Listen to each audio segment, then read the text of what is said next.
Assalamualaikum warahmatullahi wabarakatuh. Kami dari kelompok 2 ingin mempresentasikan review jurnal nasional dan internasional. Nah, untuk jurnal nasionalnya sendiri, teman-teman bisa mengaksesnya dengan mengklik alamat URL pada halaman kedua di PowerPoint yang telah kelompok kami buat sebelumnya.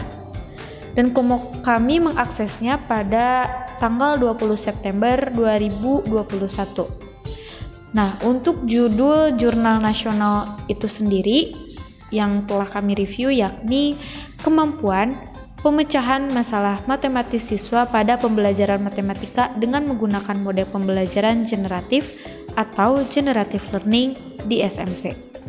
Nah, kemudian jurnal ini merupakan jurnal EduMat, jurnal pendidikan matematika, volume dan halaman yakni volume 3 nomor 2 halaman 166 sampai 175. Untuk tahun terbitnya yakni 2015 dan untuk penulis jurnal ini adalah Siti Mawada dan Hana Anissa. Nah, kemudian di sini saya akan memaparkan mengenai latar belakang jurnal ini. Jadi jurnal ini dilatar belakangi oleh mempelajari matematika tidak hanya memahami konsep atau prosedurnya, tetapi ada banyak hal yang dapat muncul dari hasil proses pembelajaran matematika. Kebermaknaan dalam belajar matematika ini ditandai dengan kesadaran apa yang dilakukan, dipahami, dan tidak dipahami oleh peserta didik tentang fakta, konsep, relasi, dan juga prosedur matematika. Baik, selanjutnya ada tujuan penelitian. Tujuan penelitiannya yaitu untuk mendeskripsikan kemampuan pemecahan masalah matematis siswa dan respon siswa pada pembelajaran matematika dengan model pembelajaran generatif. Lalu ada subjek penelitian. Yang menjadi subjek penelitian yaitu siswa kelas 7B SMP Negeri 13 Banjarmasin tahun pelajaran 2014-2015. Lalu untuk metode penelitiannya yaitu menggunakan metode penelitian deskriptif. Selanjutnya ada hasil penelitian.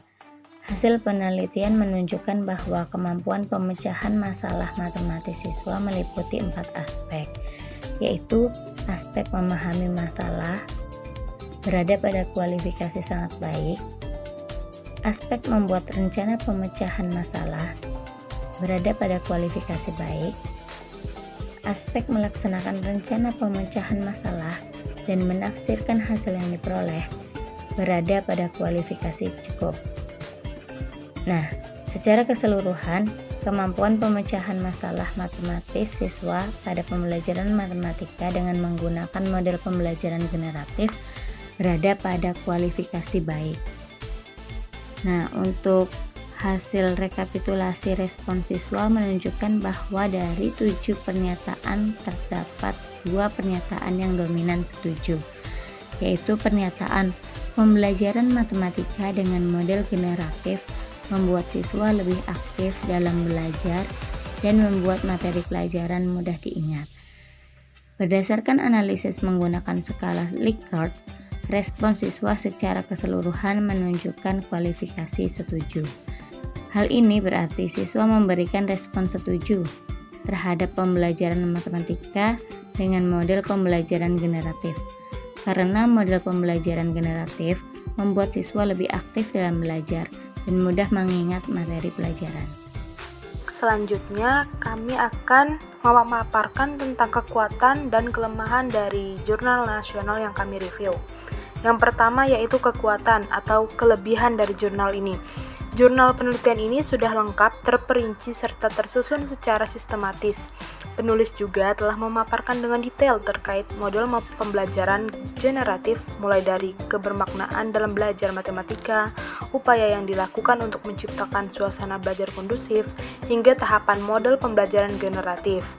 Lalu kelemahannya atau kekurangannya dalam jurnal nasional ini, Proses penelitian ini, peneliti hanya menggunakan metode penelitian deskriptif. Menurut kami, akan lebih baik jika penelitian ini ditambahkan dengan menggunakan metode wawancara untuk memperkuat hasil penelitian. Selanjutnya, kami akan memaparkan identitas dari jurnal internasional yang kami review. Di sini terdapat alamat URL di mana kita bisa mengakses secara lengkap isi dari jurnal internasional tersebut.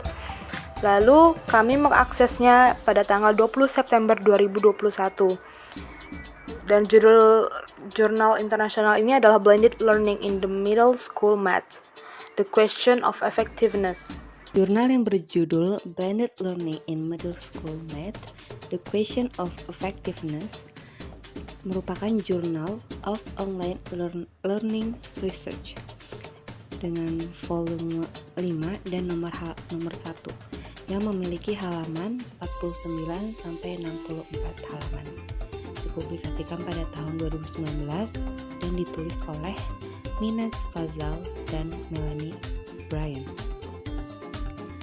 Dalam jurnal tersebut, latar belakangnya yaitu di ruang kelas yang beragam, guru terus-menerus ditentang untuk membedakan pengajaran untuk memenuhi kebutuhan belajar semua siswa, terutama bagi mereka yang membutuhkan akselerasi di bidang konten inti matematika dan membaca.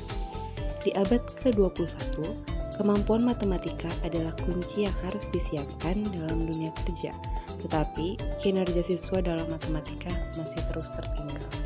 Tujuan penelitiannya yaitu untuk mengetahui apakah blended learning meningkatkan prestasi siswa dalam matematika jika dibandingkan dengan pembelajaran tatap muka tradisional.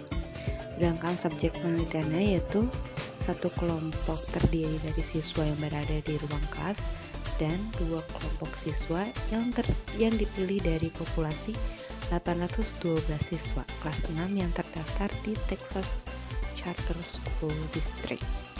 Sedangkan metode penelitiannya yaitu penelitian kuantitatif komparatif.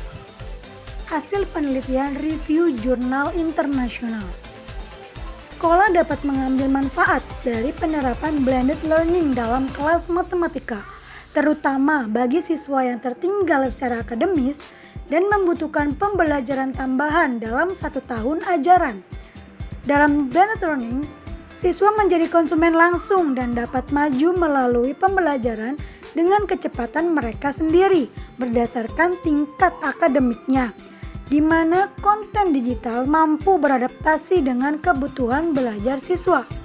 Hal ini memungkinkan guru untuk menciptakan kesempatan belajar yang berbeda untuk semua siswa.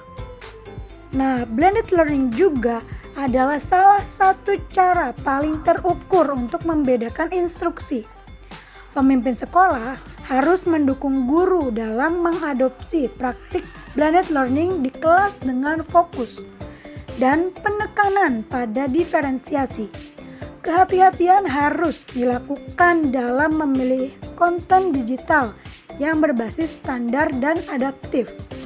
Pengembangan profesional guru harus fokus pada penggunaan data siswa dari konten digital adaptif untuk merancang peluang belajar yang ditargetkan bagi siswa. Selanjutnya yang terakhir, saya akan menjelaskan mengenai kekuatan dan kelemahan dari review jurnal internasional. Jurnal tersebut sudah lengkap, terperinci, serta tersusun sistematis. Peneliti juga melakukan uji tes untuk menilai signifikansi perbedaan nilai rata-rata dari kedua kelompok, serta untuk membandingkan skor mereka yang diajarkan melalui blended learning dan mereka yang diajarkan dengan instruksi tatap muka. Di dalam jurnal juga disertai tabel atau bagan perbandingan antara dua model pembelajaran sehingga memudahkan pembaca dalam memahami isi jurnal. Oke, sekian presentasi dari kami, kurang lebihnya kami mohon maaf. Terima kasih. Wassalamualaikum warahmatullahi wabarakatuh.